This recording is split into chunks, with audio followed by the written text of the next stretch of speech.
कोई ना कोई स्टूडेंट मिल जाता है। और इससे बेहतर स्टूडेंट क्या हो सकते हैं कि बायो साइंसेज में सारे मेरे स्टूडेंट हैं। केमिस्ट्री का सचिन मेरे को लेने गया था और बाकी स्टूडेंट हैं। और अभी एक लड़की वो याचिका वो मेरे पास आई मिलने, तो मुझे याद आया कि ये तो वही लड़की है जो जब मैं चंबा कॉलेज में प्राइज डिस्ट्रीब्यूशन फंक्शन का कन्वीनर हुआ करता था तो इस लड़की का नाम पढ़ पढ़ के ही पागल हो जाते थे।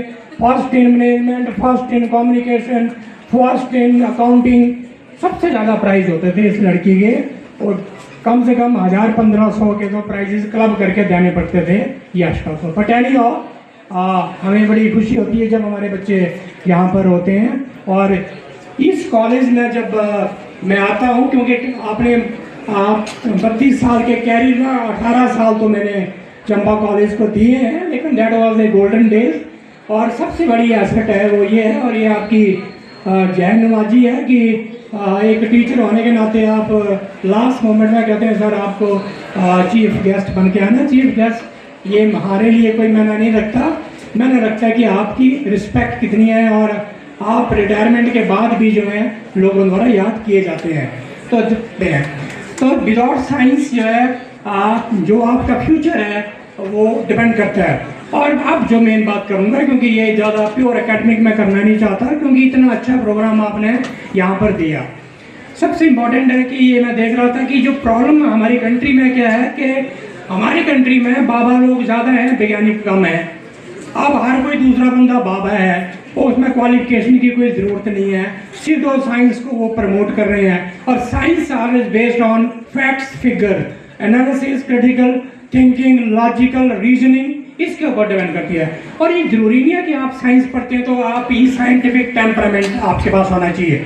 हर वो व्यक्ति जो साइंस का स्टूडेंट है, आर्ट्स का स्टूडेंट है, कॉमर्स का स्टूडेंट है, आपकी जिंदगी में आगे बढ़ने के लिए वैज्ञानिक दृष्टिकोण का होना बहुत जरूरी है। अब बारी आती है, थोड़ा सा डिफरेंस मैं आपको बताना चाहता हूँ। Being a science teacher, what is the fundamental difference between धार्मिक दृष्टिकोण और आपका वैज्ञानिक दृष्टिकोण। अब धर्म क्या है? धर्म में दोनों में एक फंडामेंटल डिफरेंस है। साइंस फिर मानो, आस्क क्वेश्चन, जैसे बच्चे ने कहा, वो डॉक्टर सी वी रमन ने भी कहा था, सबसे पायनियर। और बड़ी हैरानी की बात है कि 1930 के बाद आज तक हमारे पास कोई दूसरा वैज्ञानिक नहीं निकला जिसने नोबेल प्राइज लिया हो। डॉक्टर अरविंद खुराना थे, वो यूएस सिटीजनशिप थी उनके पास, इंडिया बॉर्न थे, लेकिन क्रेडिट यूएस को जाता है। उसके बाद जो है एक चंद्रशेखर सुब्रमण्यम भी रहे, वो भी इनके भतीजे थे, वो भी यूएस सिटीजन थे। तो लेते हैं कि पिछले 125 साल के इतिहास में हमारे पास एक ही नोबेल लॉरेट्स हैं। तो अब कंट्री को हम आगे तब लेके जाएंगे जब हम बात बात पर जो है वो वैज्ञानिक दृष्टिकोण की बात करेंगे। और इसीलिए जो है ये बहुत इंपॉर्टेंट है हमारे बच्चों में कि वैज्ञानिक स्वभाव, वैज्ञानिक चेतना का होना बहुत जरूरी है। वैज्ञानिक सोच, हर बात में आप की वैज्ञानिकता होनी चाहिए।